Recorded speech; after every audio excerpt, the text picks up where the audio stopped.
Saya, saya, saya, saya.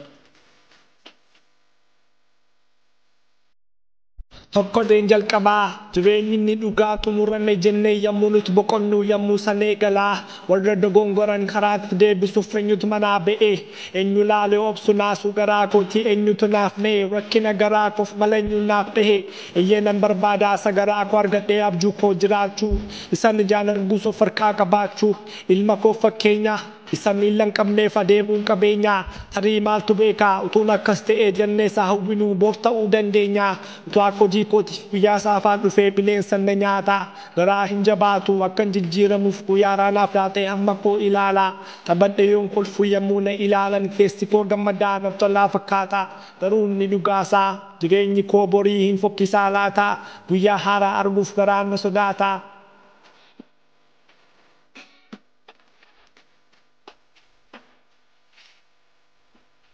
Tinati kwara fu halkan mente sisin ukuba kof dawan harkan manjuru sakente trela ku inde sisin ija kofi min ma yammu yae du fu hata inda barsa wala sto kof abdin wal birahim iban be ejatani abdi ko yogok san kunun se madarsa wae na madi san wae kon du badda enyut barbada kanam jiratu kayo se gana ma abdu gantane o fu ma kapachu ijiko hundar garu kadibase ya fam kon du batu rakina gara ke gafati du kan sila gefatu hundukan kemiti namatin dubatin jatte sattematu inni stopot da ke namatin mini jadet kan dubatu anaf na nagartu fulli ko dallane anaf jibbina ma anaf jibina koti malta te yo jadan ani naga koti domuda koti enyut mullatare eyeni dugada hundunan mijanne hala ko ilale garan ko dallana pore e tabila jadu warribe kan malifin gafatu fakatu male jirenya to akana